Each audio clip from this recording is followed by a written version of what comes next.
दोस्तों दिल से स्वागत करता हूं आपका अपनी चैनल में। और आज के इस टॉपिक पे हम बात करेंगे कि स्किल ऑफ गेम और स्किल ऑफ चांस, यानी कि ये दो किस प्रकार से यहाँ पे इंडिया में देखा जा सकता है। क्या ऑनलाइन सट्टे से युवाओं को बचा पाएगी मोदी सरकार?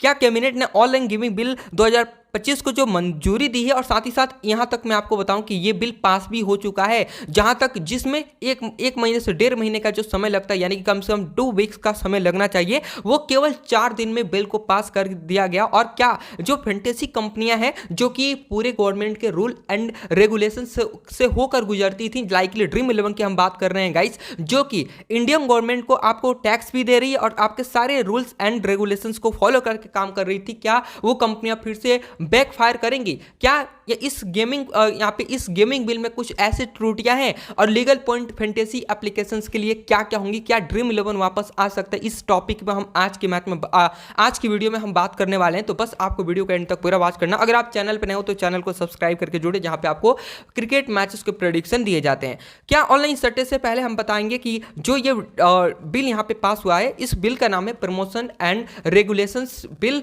गेमिंग 2025। और इसी में यहाँ पे सारी जो आपको लीगल पॉइंट्स भी बताऊंगा, जिसको लेकर फैंटेसी कंपनियां हैं वो यहाँ पे कोर्ट में जाकर इसको अपील करेंगी, और हो सकता है कि मंडे तक इसकी खुशखबरी भी आ जाए और फैंटेसी जो बैन करने जा रही है सरकार, वो फिर से अनबैन हो जाए। उसके कुछ यहाँ पे चीजें बताऊंगा, लेकिन सारी चीजें आपको लाइन बाई लाइन समझाऊंगा। तो सबसे पहले हम बात करते हैं गेम ऑफ स्किल और गेम ऑफ चांस होता क्या है।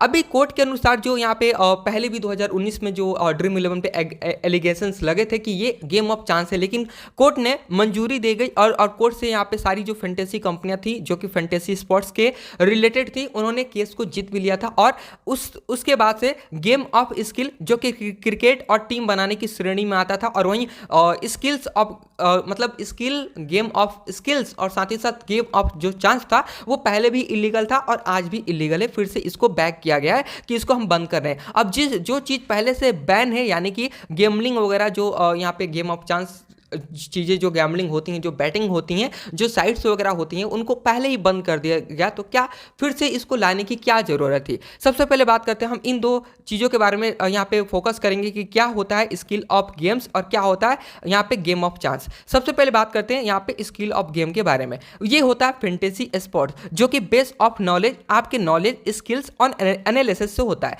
यानी कि गाइस, अगर आप मोस्ट ऑफ टाइम देखोगे ना, तो जब आप लोग 11 प्लेयर की टीम बनाते हो या फिर क्रिकेट के देते हो, तो सामने वाली टीम में किसके अगेंस्ट कौन सा बॉलर विकेट लेता है, ये प्रॉपर हो गया एनालिसिस। ठीक है, किस बॉलर के अगेंस्ट कौन सा बैटर चलता है, कौन सा लेफ्ट आर्म यहाँ पे पेस गेंदबाज है, किसको कहाँ मदद मिलती है, कौन विकेट आज के मैच में चटका सकता है, और ये पूरा का पूरा टोटली होता है स्किल बेस पे। और इस पे सरकार ने क्या कहा कि स्किल बेस गेम हो या फिर गेम ऑफ चांस, दोनों को ही हम यहाँ पे बैन करने वाले हैं। भाई ये बिल्कुल ही गलत है। आपको कुछ लीगल पॉइंट्स भी आगे आपको बताऊंगा, जो कि लीगल ऐसी पॉइंट्स हैं जिसको कोर्ट में यहाँ पे पेश किया जा सकता है ड्रीम 11 और बड़ी बड़ी कंपनियों की तरफ से, जिससे कि यहाँ पे चांसेस हैं कि ये जितनी भी फैंटेसी एप्लीकेशन है उनको अनबैन किया जा सकता है। पहले हम इन दो चीजों के बारे में समझते हैं, गेम ऑफ चांस और गेम ऑफ स्किल्स के बारे में। तो इसमें क्या होता है, टीम सिलेक्शन होता है, पिच एंड वेदर यहाँ पे स्टडी होता है, यानी कि देखिए कंडीशन भी होता है। पिच के बारे में भी हम एनालिसिस करते हैं। तो ये गेम ऑफ चांस नहीं हुआ।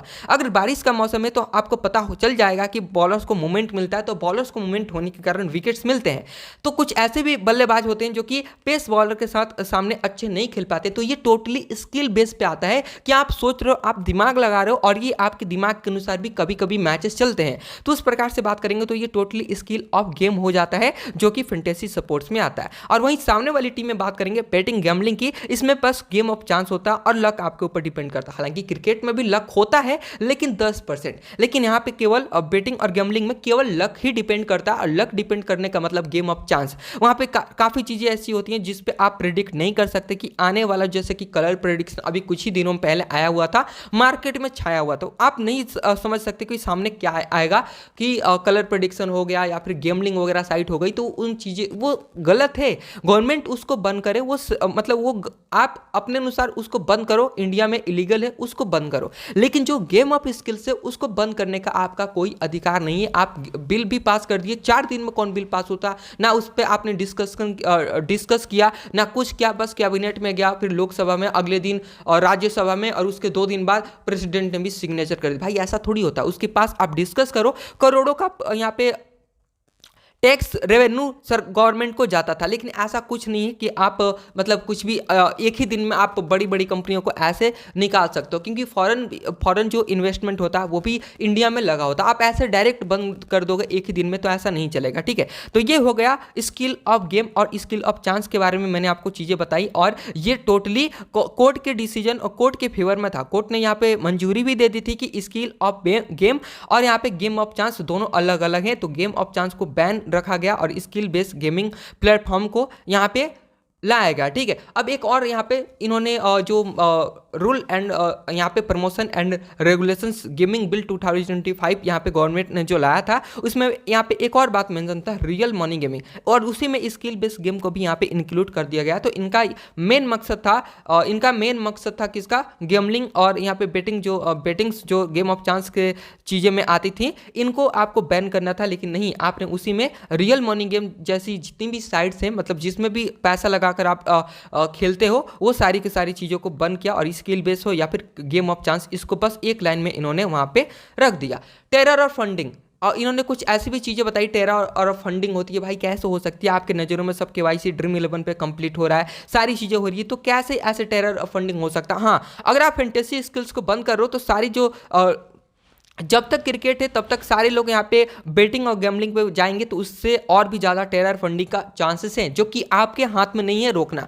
तो प्लीज़ आपको ऐसे डिसीजन नहीं लेने चाहिए थी। अब चलिए आगे हम बात करते हैं कि क्या फैंटेसी कंपनियाँ किस किस बात पे यहाँ पे लीगल एक्शन ले सकती है, कोर्ट में अपील कर सकती है। तो सबसे पहले बात करते हैं, कुछ ऐसे पॉइंट्स हैं जिसको जो जितनी भी फैंटेसी बड़ी बड़ी इंडस्ट्री है यहाँ पे गेमिंग फील्ड में, वो जाकर कोर्ट में यहाँ पे लीगल यहाँ पे पॉइंट कुछ यहाँ पे गवर्नमेंट के पास रखेंगी कि आपने जो ये बिल लाया है उसमें आपने बहुत सारी चीज़ों को त्रुटियों को शामिल किया है जो कि सही नहीं है। सबसे पहली बात, the promotion and regulations of online gaming bill 2025 likely violate the following यहाँ पे कॉन्स्टिट्यूशनल, थोड़ी सी इंग्लिश वीक है लेकिन कोई नहीं, आप समझो, ठीक है।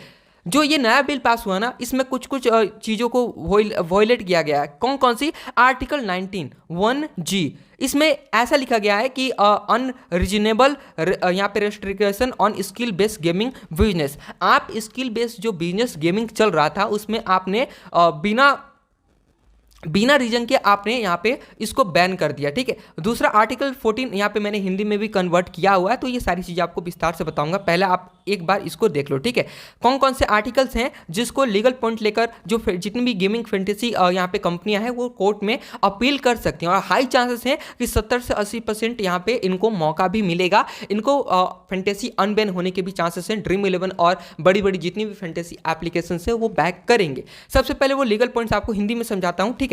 पहला अनुच्छेद 19 आपको बताया था, कौशल आधारित यानी कि स्किल बेस्ड गेमिंग व्यवसायों पर अनुचित और अव्यवहारिक प्रतिबंध लगाया गया, पहला पॉइंट। दूसरा लीगल पॉइंट ये हो सकता है, फैंटेसी कंपनियों के लिए अनुच्छेद 14 का उपयोग करके कौशल आधारित खेलों को जुआ मानना और मनवाने को स्पष्ट वर्गीकरण है। यानी कि उसमें ऐसा भी लिखा गया कि आप देखो, कोर्ट ने तो आपको साबित कर दिया था कि ये एक स्किल बेस्ड गेम है, ठीक है, और वो एक लॉ भी बन चुका था, लेकिन आपने कौशल आधारित खेलों को जो कि स्किल बेस्ड गेम है उसको आपने जुआ माना है, और साथ ही साथ गवर्नमेंट ने जो बिल पास किया ना उसको भी इन्होंने जुआ माना है, ठीक है। और दूसरी बात, जुआ मानना और मनवाना ये यहाँ पे स्पष्ट वर्गीकरण है, यानी कि अनुच्छेद 14 को भी यहाँ पे मेंशन किया गया, जिसमें आज गवर्नमेंट ने ऐसा कहा कि आप मानो या ना मानो, हम मान चुके हैं कि ये स्किल बेस्ड गेम भी एक जुआ है, और इसको आप मानो या ना मानो लेकिन हम मानते हैं।